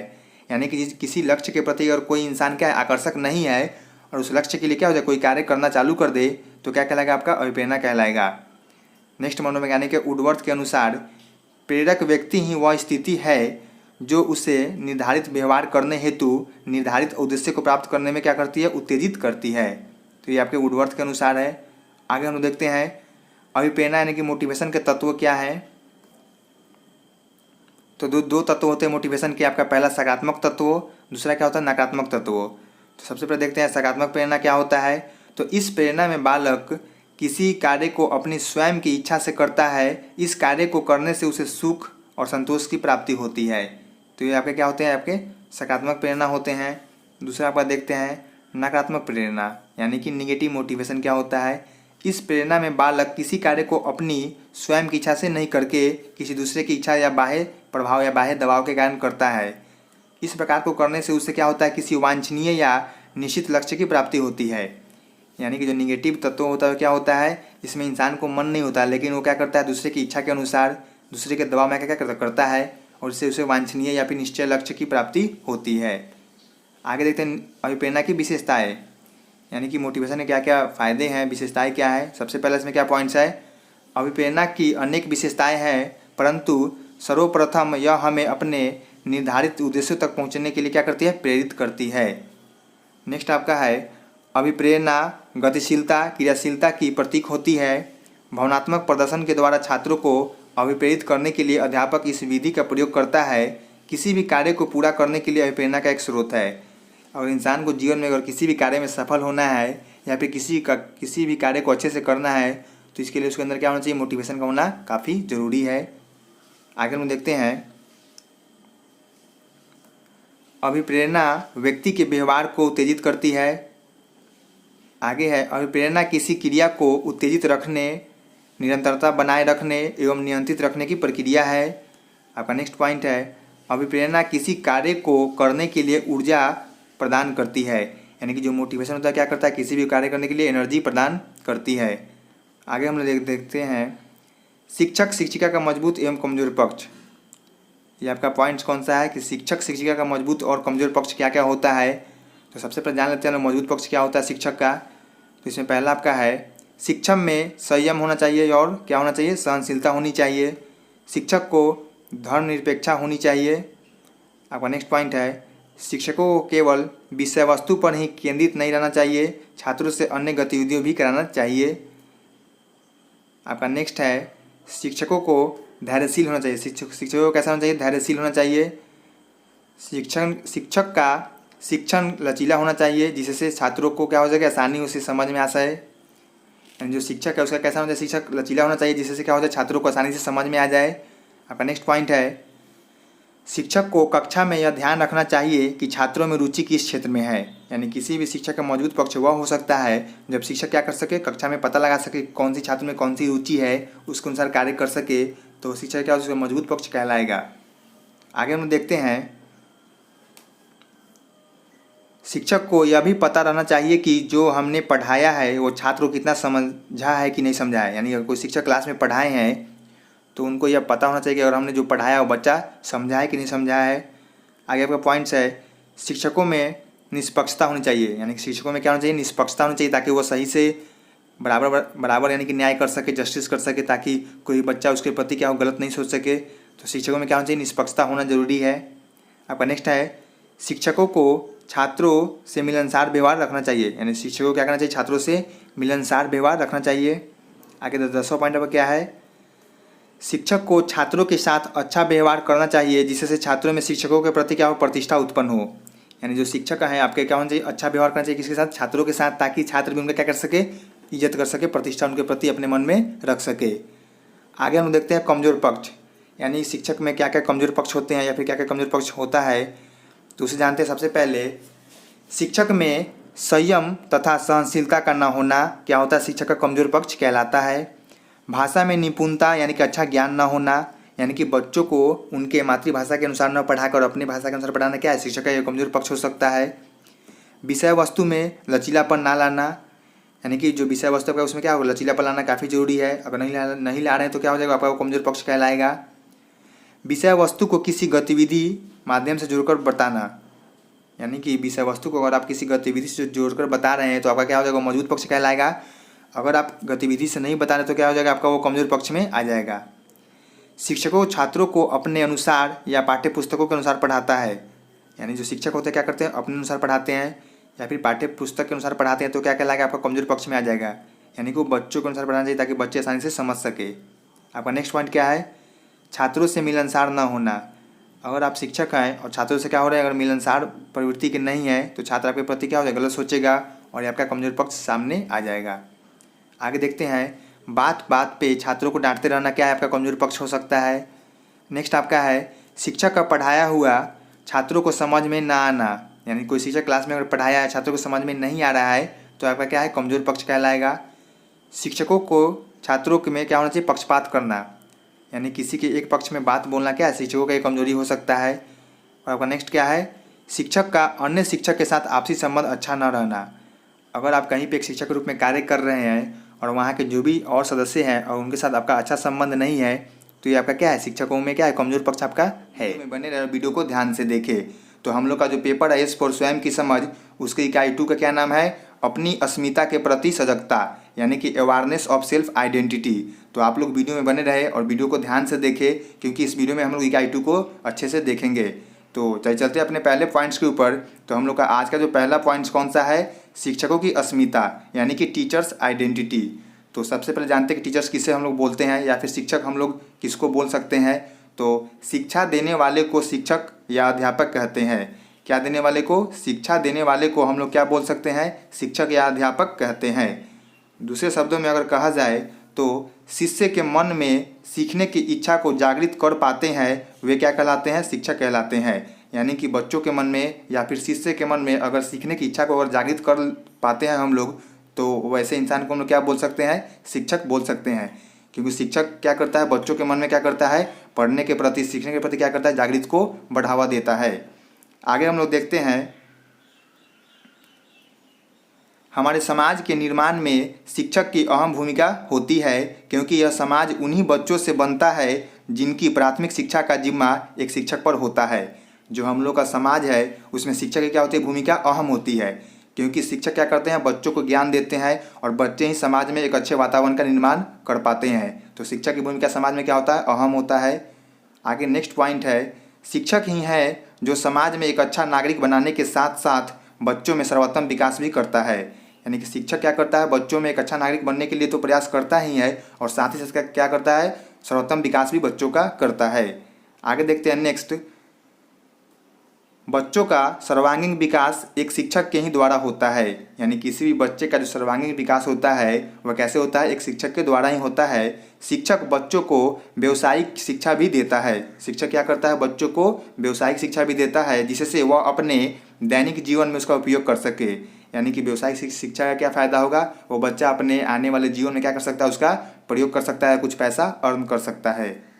नेक्स्ट पॉइंट हम लोग का है शिक्षक का उत्तरदायित्व बनता है कि वे बच्चों को सही शिक्षा, प्रेरणा, सहनशीलता, व्यवहार में परिवर्तन तथा मार्गदर्शन प्रदान करे। शिक्षक का उत्तरदायित्व क्या बनता है कि बच्चों को सही दिशा दे, प्रेरणा दे, हमेशा मोटिवेट करे, सहनशीलता करे, व्यवहार अच्छा करे, परिवर्तन में उसका क्या करे, व्यवहार में परिवर्तन लाए तथा एक अच्छा मार्गदर्शन भी प्रदान करे। ये सब क्या है, शिक्षक का उत्तरदायित्व होता है। आगे हम देखते हैं कोई भी बच्चा अपने जीवन में अच्छा कार्य करता है या बेहतर इंसान बनता है तो उसमें शिक्षक की मदद जरूर होता है। यानी अगर कोई भी बच्चा अपने जीवन में अच्छा कार्य कर रहा है या फिर कुछ अच्छा बेहतर ढंग से कोई कार्य को अगर सफलता हासिल कर लिया है तो उसमें शिक्षक की भी भूमिका होती है कहीं ना कहीं। शिक्षक का स्थान संसार या फिर समाज में क्या होता है, उच्च होता है। जो शिक्षक होते हैं उसके क्या होता है, भूमिका संसार में या फिर समाज में क्या होता है, हमेशा उच्च होता है। नेक्स्ट है, आधुनिक काल में शिक्षक को केवल सिखाने वाला न मानकर ज्ञान का दीपक, जीवन का प्रकाश एवं भगवान के समान समझा जाता था। जो आधुनिक काल था उसमें क्या होता, शिक्षक को केवल सिखाने वाला न मानकर क्या किया जाता था, ज्ञान का दीपक, जीवन का प्रकाश एवं भगवान के समान समझा जाता था। लेकिन जो अभी वर्तमान समय है उसमें क्या हो गया है, शिक्षक को केवल एक सरकारी नौकर के रूप में समझा जा रहा है। जो वर्तमान समय है उसमें क्या हो रहा है, शिक्षक को केवल क्या क्या समझा जा रहा है, सरकारी नौकर यानी कि गवर्नमेंट सर्वेंट के रूप में समझा जा रहा है। आज के शिक्षक आधुनिक रूप से व्यवस्थित, तकनीकी कौशल युक्त एवं आकर्षक व्यक्तित्व वाले होते हैं। जो आज के जो शिक्षक वो कैसे हैं, आधुनिक रूप से क्या है, व्यवस्थित हैं, तकनीकी रूप से कौशल युक्त हैं तथा आकर्षक रूप से क्या है, एक व्यक्तित्व वाले इंसान है। तो आगे हम लोग देखते हैं, नेक्स्ट जो हम लोग का टॉपिक है वो है आदर्श शिक्षक के संकल्पना, यानी कि concept of an ideal teacher. क्या है टॉपिक हम लोग का, आदर्श शिक्षक के संकल्पना। तो एक अच्छा और प्रभावशाली अध्यापक वह है जो विद्यार्थियों, प्रधानाध्यापक तथा अन्य के सामने किसी भी गलत बात के लिए झुकता नहीं हो। एक अच्छा शिक्षक वही है जो क्या करे, किसी भी विद्यार्थी के सामने, प्रधानाध्यापक के सामने तथा अन्य किसी के भी सामने गलत बात के लिए झुकता नहीं हो, किसी प्रकार का अन्याय सहन नहीं करता हो। यानी कि एक अच्छा शिक्षक क्या हो सकता है, किसी भी प्रकार का अन्याय को सहन नहीं कर सकता, उसके प्रति आवाज़ उठा सकता है और किसी भी गलत बात से समझौता नहीं करता है। जो अध्यापक अपने कर्तव्यों और अधिकारों के प्रति सचेत रहता है वही अपने आत्मसम्मान की रक्षा कर पाता है। यानी कि वैसे शिक्षक जो अपने कर्तव्य और अधिकारों को क्या करते हैं, हमेशा सचेत रहते हैं, तो वो अपने आत्मसम्मान की रक्षा स्वयं कर पाते हैं। आगे हम लोग देखते हैं एक आदर्श शिक्षक के गुण। नेक्स्ट जो हम लोग का टॉपिक है वो क्या है, एक आदर्श शिक्षक के गुण, यानी कि characteristics of an ideal teacher. तो सबसे पहले बात करते हैं, पहला पॉइंट इसमें क्या शामिल है, एक आदर्श शिक्षक एक अच्छा दोस्त होता है। एक जो आइडियल टीचर होते हैं क्या होता है, एक अच्छा बच्चों का दोस्त होते हैं, समय के पाबंद होते हैं, आत्मविश्वास उनमें भरा रहता है एवं दृढ़ इच्छा शक्ति भी पूर्ण होता है। नेक्स्ट देखते हैं, विषय का उच्च ज्ञान रखते हैं तथा प्रेम भाव के होते हैं एवं सहानुभूति भी प्रकट करते हैं। नेक्स्ट पॉइंट क्या है, उत्तम स्वास्थ्य होना चाहिए, धैर्य होना चाहिए एवं सहनशीलता तथा उच्च व्यवहार का होता है। एक अच्छा शिक्षक क्या होता है, उसमें उत्तम स्वास्थ्य देखने को मिलता है, धैर्य होता है, सहनशीलता होती है तथा उच्च व्यवहार भी होता है। आपका नेक्स्ट पॉइंट क्या है, शिक्षक को मिलनसार, गणतंत्रवादी, सहयोगी, उपकारी होना चाहिए। शिक्षक को कैसा होना चाहिए, मिलनसार होना चाहिए, गणतंत्रवादी होना चाहिए, सहयोगी होना चाहिए तथा उपकारी भी होना चाहिए। नेक्स्ट आपका पॉइंट है, कुशल विचारक एवं सभ्यता का ज्ञान होना चाहिए। यानी कि एक अच्छे शिक्षक के अंदर क्या होना चाहिए, कुशल विचारक होना चाहिए एवं सभ्यता का भी ज्ञान होना चाहिए। आगे हम देखते हैं नेक्स्ट पॉइंट, बाल प्रकृति एवं मनोविज्ञान के ज्ञान से परिचित होना चाहिए। यानी कि एक अच्छा शिक्षक क्या होना चाहिए, बाल प्रकृति का ज्ञान होना चाहिए तथा मनोविज्ञान का भी ज्ञान होना चाहिए ताकि वो क्लास में उसका प्रयोग अच्छे से कर सके। नेक्स्ट आपका पॉइंट है, एक अच्छे शिक्षक में भाषा का विकास सही होना चाहिए। यानी कि एक अच्छा शिक्षक में क्या होना चाहिए, भाषा का विकास करना चाहिए, सही होना चाहिए ताकि वो बच्चों को मातृभाषा में या फिर क्षेत्रीय भाषा में अच्छे से पढ़ा सके ताकि बच्चों को समझ में आए और बच्चा उसका अच्छे से उपयोग भी कर सके। आगे हम लोग देखते हैं NCF यानी कि नेशनल कैरिकुलम फ्रेमवर्क 2005 जो हम लोग का है, राष्ट्रीय पाठचर्या के रूपरेखा 2005 के अनुसार आदर्श शिक्षक के गुण, यानी कि जो आइडियल टीचर के जो क्वालिटी होते हैं किसके अनुसार, NCF के अनुसार क्या क्या होते हैं, तो हम लोग ये जानेंगे अब। तो इसमें सबसे पहले शामिल है पॉइंट्स, भारत के राष्ट्रीय पाठचर्या की रूपरेखा 2005 में एक शिक्षक से यह अपेक्षा की गई कि वह बच्चों के सीखने में एक सहायक हो। क्या किया गया कि मतलब 2005 के जो राष्ट्रीय पाठचर्या की रूपरेखा है उसके अनुसार क्या हो गया, एक शिक्षक का अपेक्षा किया गया कि वह कैसा होना चाहिए, बच्चों के सीखने में सहायक होना चाहिए, जिससे बच्चों को ज्ञान का निर्माण करने में मदद मिले। आपका नेक्स्ट पॉइंट है,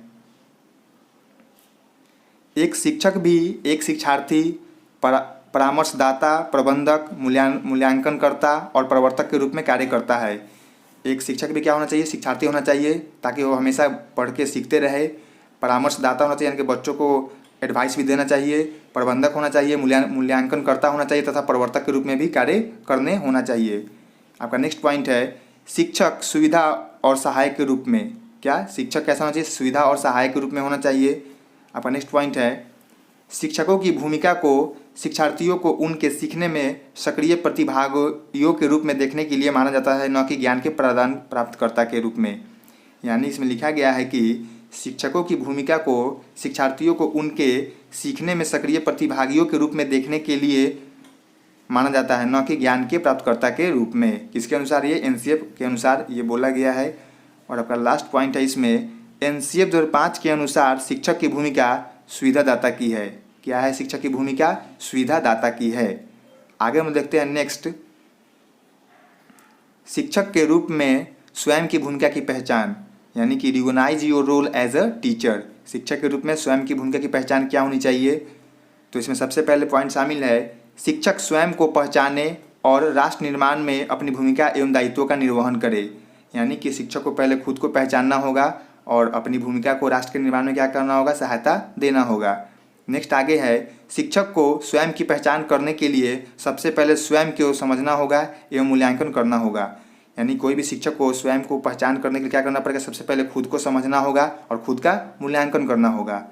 आगे आपका नेक्स्ट है शिक्षक पक्षों को स्वयं के सकारात्मक एवं नकारात्मक जानना चाहिए। यानी अगर कोई भी शिक्षक है तो सबसे पहले अपनी भूमिका जानने से पहले उससे खुद क्या करना चाहिए? पहले अपने अंदर के जो भी पॉजिटिव बातें हैं और निगेटिव बातों को क्या करना होगा? जानना होगा। आपका नेक्स्ट पॉइंट है कक्षा के वातावरण को अध्ययन के अनुरूप ढालना होगा एवं छात्रों को सही दिशा प्रदान करना चाहिए। यानी कि एक अच्छे शिक्षक की क्या भूमिका होती है? जो क्लास का जो वातावरण है उसको क्या करे? अध्ययन के अनुरूप ढाले और छात्रों को सही दिशा या सही ज्ञान प्रदान करे। आगे देखते हैं नेक्स्ट, छात्रों को नैतिकता एवं सामाजिक मूल्यों से अवगत कराकर उन्हें समाज के अनुकूल ढालना शिक्षक का कर्तव्य है। शिक्षक का क्या कर्तव्य है? बच्चों को क्या करे? नैतिकता एवं सामाजिक मूल्यों से अवगत कराए, यानी कि ज्ञान दे तथा उन्हें समाज के अनुकूल ढालने का प्रयास करे। नेक्स्ट आपका पॉइंट है छात्रों के सभी पक्षों के विकास में शिक्षक प्रमुख रूप से शिक्षा प्रदान करता है। यानी किसी भी छात्र का अगर सभी पक्षों का विकास हो रहा है तो उसमें शिक्षक की भूमिका अहम होती है। आगे हम लोग देखते हैं नेक्स्ट पॉइंट, एक शिक्षक की जिम्मेदारी बहुत अधिक होती है क्योंकि उसे न केवल बच्चों का बौद्धिक, नैतिक, मनोवैज्ञानिक, शारीरिक विकास करना है अपितु सामाजिक, चारित्रिक एवं सामूहिक विकास करना भी आज के शिक्षक का ही कर्तव्य है। यानी जो टीचर होते हैं उनकी भूमिका काफ़ी महत्व हो जाती है आज के ज़माने में, क्योंकि बच्चे का सिर्फ बौद्धिक विकास, नैतिक विकास, मनोवैज्ञानिक विकास और शारीरिक विकास के अलावा उसका सामाजिक विकास भी शिक्षक को ही करना है, चारित्रिक विकास भी करना है और साथ ही साथ सामूहिक विकास भी शिक्षक को ही करना है। तो शिक्षक का दायित्व काफ़ी बढ़ जाता है आज के समाज में, ताकि बच्चे का विकास एक शिक्षक के हाथ में ही टिका हुआ है। आगे हम लोग देखते हैं छात्रों के सर्वांगीण विकास में शिक्षक की भूमिका महत्वपूर्ण है। यानी किसी भी छात्र का सर्वांगीण विकास एक टीचर के हाथ में ही शामिल है। तो शिक्षक का अपना कर्तव्य समझना चाहिए और बच्चों को सही दिशा, सही ज्ञान, सही मार्गदर्शन प्रदान करना चाहिए ताकि बच्चे अपने जीवन में अच्छे काम कर सके और सफल हो सके। आगे हम लोग देखते हैं शिक्षक चुनौतियों की समझ। हम लोग आगे कौन सा टॉपिक है? शिक्षक चुनौतियों की समझ, यानी कि अंडरस्टैंडिंग ऑफ टीचर चैलेंजेज। यानी कि एक शिक्षक को क्या क्या चुनौतियों का सामना करना पड़ता है। तो आइए सबसे पहले देखते हैं विद्यार्थियों से उनका गृह कार्य करवाना। यानी कि विद्यार्थियों से गृह कार्य करवाना यानी कि HW जो होता है होमवर्क, वह करवाना क्या है? एक चुनौती के रूप में है। शिक्षण अधिगम प्रक्रिया को आनंदप्रद बनाना, यानी कि जो शिक्षक अधिगम प्रक्रिया को कैसा बनाना? आनंदप्रद बनाना क्या है? एक शिक्षक की चुनौती के सामने ये भी दिखने को मिलता है। आपका नेक्स्ट पॉइंट क्या है? प्रश्न पत्र तैयार करना भी क्या है? शिक्षक के सामने एक चुनौती है। नेक्स्ट आपका पॉइंट है कक्ष के वातावरण को सही बनाना। आगे है बच्चे कक्षा में शकुंत बैठते हैं या शोर करते हैं, इसका ध्यान भी रखना क्या है? शिक्षक के सामने एक चुनौती के रूप में है।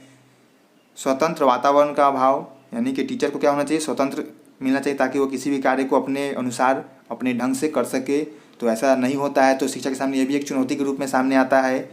आगे हम देखते हैं नेक्स्ट, एक शिक्षक के सामने अपनी अस्मिता, अपना सम्मान, अपनी गरिमा बचाए रखना भी एक चुनौती है। यानी किसी भी शिक्षक को सबसे पहले अपनी अस्मिता को बचाना, अपने सम्मान को बचाना, अपनी गरिमा को बचाना क्या है? ये भी एक चुनौती के रूप में ही है। तो शिक्षक के सामने बहुत सारी चुनौती है। तो ये सारे चुनौतियों को पार कर एक शिक्षक को अपने दायित्वों को समाज के सामने लाना चाहिए और बच्चों को सही मार्गदर्शन देना चाहिए ताकि बच्चे अच्छे कर सकें। इकाई 3 के ऊपर आपके ये क्या है, S4 पेपर के आखिरी इकाई है। तो इकाई का क्या नाम है, अपने कार्यों तथा जीवन उद्देश्यों की समझ। तो आइए समझते हैं हम लोग। सबसे पहले इसमें बात करेंगे दैनिक रिफ्लेक्टिव डायरी क्या होता है। तो दैनिक रिफ्लेक्टिव डायरी लिखना एक प्रकार का आत्मचिंतन या स्वचिंतन है। क्या है, दैनिक रिफ्लेक्टिव डायरी लिखना क्या एक प्रकार का आत्मचिंतन या स्वचिंतन है। यह हमें स्वयं से मिलाती है और हमारी भावनाओं, कार्यों, समीक्षाओं, समाधान और विचारों का प्रतिबिंब होती है। जो डायरी होता है वो क्या होता है, हमारी भावनाओं का, कार्यों का, समीक्षाओं का या फिर समाधान या विचारों का क्या होता है, एक प्रकार का प्रतिबिंब होता है, यानी कि इमेजेस होता है। आगे हम लोग देखते हैं नेक्स्ट पॉइंट। दैनिक रिफ्लेक्टिव डायरी के माध्यम से छात्रों में अनेक प्रकार के गुणों का विकास किया जा सकता है, जिससे उनका कार्य एवं व्यवहार उत्तम रूप से होता है। वही दूसरी ओर उनके कार्य व्यवहार का व्यवसायिक, सामाजिक एवं राजनीतिक दृष्टि से उपयोगी बनाया जा सकता है। यानी कि डायरी के माध्यम से छात्रों का क्या हो सकता है, बहुत प्रकार के गुणों का विकास किया जा सकता है और इसके माध्यम से क्या हो जाएगा, उसके अंदर व्यवसायिक गुण आएगा, सामाजिक गुण आएगा या फिर राजनीतिक गुण भी आ सकता है। आगे हम लोग देखते हैं नेक्स्ट पॉइंट। शिक्षक विद्यालय का दिन प्रतिदिन संबंधित प्रिय अप्रिय घटनाओं को लिखता है।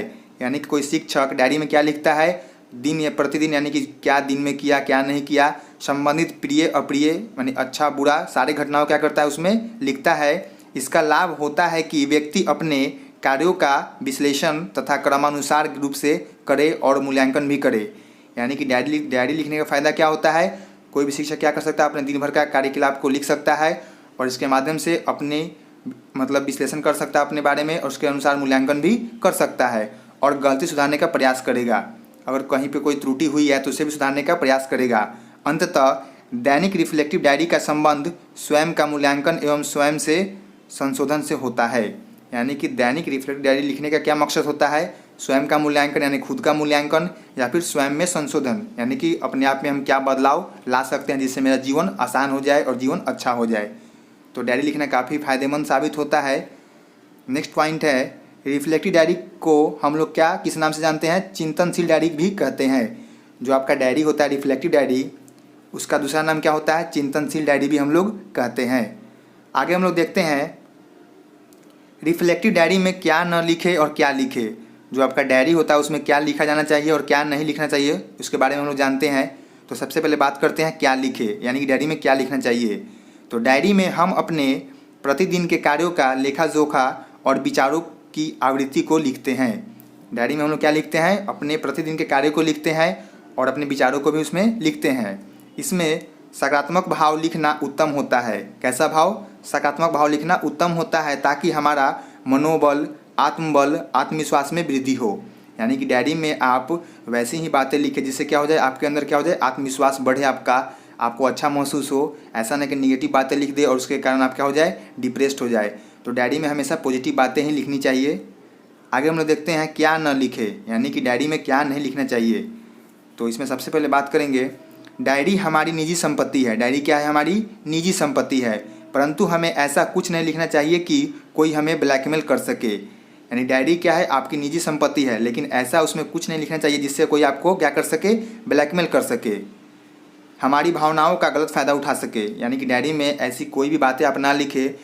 अगर आपके नहीं रहने पर कोई डायरी को अगर पढ़ता है तो उससे क्या कर सकता है, आपको ब्लैकमेल कर सकता है। तो ऐसी चीज़ों से बचना चाहिए और किसी भी इंसान की डायरी कोई दूसरे व्यक्ति नहीं पढ़े तो यही अच्छा बात होता है। इसमें छोटी छोटी समस्याओं न लिखे, बातों को प्रमुख बिंदुओं के रूप में लिखे।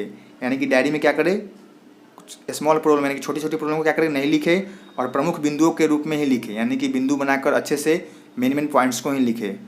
आगे हम देखते हैं दैनिक डायरी का महत्व क्या होता है। तो स्वमूल्यांकन करने में फ़ायदा होता है, समय प्रबंधन के बारे में जानकारी होती है, कार्य नियोजन करने की भी क्षमता विकसित होती है, लक्ष्य निर्धारण करने में भी फायदेमंद होता है डायरी। नेक्स्ट आपका क्या है, स्मरण शक्ति में सुधार। और आपका नेक्स्ट क्या है, भावनाओं पर नियंत्रण करने में भी मदद करती है रिफ्लेक्टिव डायरी, सकारात्मक भाव उत्पन्न करती है। और आपका लास्ट क्या है, भाषा अभिव्यक्ति में भी सुधार होता है। तो दैनिक डायरी लिखने का महत्व क्या होता है, खुद का मूल्यांकन अच्छे से कर सकते हैं, समय प्रबंधन पर ध्यान दे सकते हैं, कार्य नियोजन को अच्छे से कर सकते हैं, लक्ष्य निर्धारण कर सकते हैं, स्मरण शक्ति में सुधार हो सकता है, भावनाओं पर नियंत्रण कर सकते हैं, सकारात्मक भाव उत्पन्न कर सकते हैं और भाषा अभिव्यक्ति में सुधार कर सकते हैं। तो ये सब क्या होते हैं, आपके डायरी लिखने के फायदे होते हैं, महत्व होते हैं। आगे हम लोग देखते हैं नेक्स्ट पॉइंट, रिफ्लेक्टिव डायरी किस प्रकार बनाते हैं। यानी कि किसी भी इंसान को अगर रिफ्लेक्टिव डायरी बनाना है तो कैसे बनाएंगे या कैसे लिखेंगे। तो सबसे पहले इसमें बात करेंगे, डायरी में सबसे पहले दिनांक, दिन तथा पृष्ठ संख्या को लिखते हैं। यानी डायरी लिखने से पहले सबसे पहले क्या करते हैं हम लोग, दिनांक लिखते हैं, फिर दिन लिखते हैं, तो उसके बाद क्या लिखते हैं, पृष्ठ संख्या लिखते हैं। नेक्स्ट है, इसके बाद समय लिखते हैं, उसके बाद क्या लिखते हैं हम लोग, विषय को लिखते हैं। नेक्स्ट आपका है, उसके बाद स्वयं के सकारात्मक एवं नकारात्मक पक्षों से संबंधित बिंदुओं को शामिल कर उसमें स्वयं के विचारों को लिखते हैं। यानी कि डायरी में सबसे पहले क्या करते हैं, दिनांक लिखते हैं, दिन लिखते हैं, उसके बाद क्या लिखते हैं, पृष्ठ संख्या लिखते हैं, इसके बाद क्या लिखते हैं, समय लिखते हैं और उसके बाद अपने विषय के बारे में लिखना चालू करते हैं। और विषय भी कैसा, सकारात्मक और नकारात्मक पहलू को मिलाकर जो उससे संबंधित बिंदु बनता है उसको लिखने का प्रयास करते हैं। तो ये सब क्या होता है, ये सब आपके डायरी में किस प्रकार का हम लोग बनाते हैं, फिर किस कौन कौन सी बातों को लिखते हैं, तो वो सब ये सब हो सकता है। आगे हम लोग देखते हैं रिफ्लेक्टिव डायरी की विशेषता क्या होती है। क्या आपका नेक्स्ट पॉइंट, रिफ्लेक्टिव डायरी की विशेषता। तो सबसे पहले इसमें पॉइंट्स है, डायरी में प्रतिदिन घटने वाली घटनाओं में से कुछ प्रमुख या विशेष रूप से प्रभावित करने वाली घटना को ही लिखा जाता है। डायरी में क्या होता है, प्रतिदिन घटने वाली घटनाओं में से कुछ विशेष या फिर कुछ जो प्रमुख घटना होती है उससे प्रभावित करने वाले घटना को ही लिखा जाता है। डायरी में हम लोग दिनचर्या को भी लिख सकते हैं। डायरी में हम लोग क्या कर सकते हैं, दिनचर्या को लिख सकते हैं, यानी कि दिन भर में हम लोग क्या किए क्या नहीं किए इसके बारे में हम लोग उसमें लिख सकते हैं। डायरी आत्म अभिव्यक्ति का उत्तम साधन है। जो बात हम किसी से नहीं कह सकते उसे डायरी में लिखकर अपने मन को बोझ हल्का कर सकते हैं। डायरी क्या है, एक आत्म अभिव्यक्ति का उत्तम साधन है। इसके माध्यम से क्या कर सकते हैं, अगर कोई बात अगर हम किसी को नहीं बोल पा रहे हैं तो डायरी में लिखकर क्या कर सकते हैं, अपने मन को हल्का कर सकते हैं। नेक्स्ट आपका पॉइंट है, डायरी में प्रतिदिन की घटनाएं कलात्मक ढंग से लिखी जाती है। डायरी में क्या किया जाता है, प्रतिदिन की जो घटनाएं होती है उसे कैसे कलात्मक ढंग से यानी कि सुव्यवस्थित ढंग से लिखा जाता है। डायरी लिखने में व्यक्ति के ऊपर कोई दबाव नहीं रहता। डायरी लिखने में क्या होता है, किसी भी व्यक्ति के ऊपर कोई दबाव नहीं रहता, वह स्वयं की आत्म शांति के लिए लिखता है। डायरी लिखने के लिए कोई किसी को प्रेशर नहीं कर सकता है। अगर किसी व्यक्ति को मन है तो अपने अनुसार लिख सकता है और अपनी आत्मा की शांति के लिए भी लिख सकता है, अपनी खुशी के लिए भी लिख सकता है। तो डायरी लिखना क्या है, एक अच्छी आदत है। अगर इस पर कोई आपको दबाव नहीं बना सकता कि आप डायरी प्रतिदिन लिखे। अगर आपको मन है तो लिख सकते हैं, अगर आपको मन नहीं है तो नहीं लिख सकते हैं। इसमें व्यक्ति स्वयं का कार्य एवं स्वमूल्यांकन करता है। डायरी के माध्यम से क्या होता है, व्यक्ति स्वयं के कार्य के बारे में एवं क्या करता है, उसका मूल्यांकन भी करता है। डायरी में उन्हीं घटनाओं का विवरण रहता है जो व्यक्ति को बहुत अधिक प्रभावित करती है। यानी कि डायरी में क्या होता है, वैसी घटनाओं का ही ज़्यादा विवरण होता है जिससे व्यक्ति क्या होता है, ज़्यादा प्रभावित होता है। आगे हम लोग देखते हैं नेक्स्ट पॉइंट, मन पर पड़े प्रभाव डायरी में उसी दिन लिख दिए जाते हैं। यानी किसी इंसान के अगर मन पे अगर किसी भी प्रकार का नकारात्मक सकारात्मक भाव उत्पन्न हुआ है तो आपको क्या करना है, उसी दिन जाकर डायरी में लिख देना है। नेक्स्ट आपका पॉइंट है, डायरी में संक्षिप्तता रहती है, विस्तारता नहीं होती। यानी डायरी में क्या होता है, आप संक्षिप्त रूप में सारी बातों को लिखें, ज़्यादा विस्तार रूप में नहीं लिखने का प्रयास करें। तो ये थे आपके डायरी की विशेषता। और हम लोग जानेंगे डायरी लिखने के क्या क्या फ़ायदे हैं, यानी कि रिफ्लेक्टिव डायरी से क्या फ़ायदे आपको दिखेंगे या फिर क्या फ़ायदे आपको मिलेंगे। तो रिफ्लेक्टिव डायरी के फ़ायदे क्या हैं, तो सबसे पहले इसमें पॉइंट्स क्या है, यह हमारी यादों को ताज़ा करती है। डायरी से क्या होता है, हमारी यादों को ताज़ा करती है। खुद को समझने के लिए डायरी लिखना क्या है, एक फ़ायदेमंद साबित होता है। हम अपने लेखन स्किल को सुधार सकते हैं। यानी कि डायरी के क्या फ़ायदे होते हैं, अपने लेखन स्किल को भी क्या कर सकते हैं, सुधार कर सकते हैं। स्मरण शक्ति तेज होती है। क्या होती है, आपकी स्मरण शक्ति यानी सोचने की शक्ति क्या होती है, आपकी तेज होती है।